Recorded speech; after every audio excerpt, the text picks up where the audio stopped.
Ito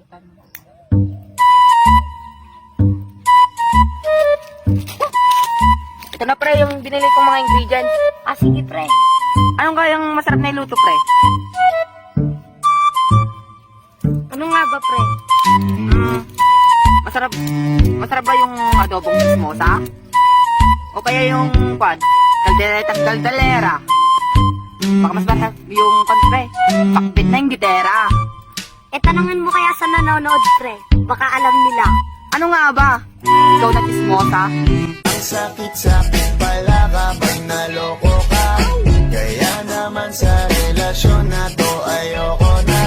Masaya na ako, wag mo kong ginagago.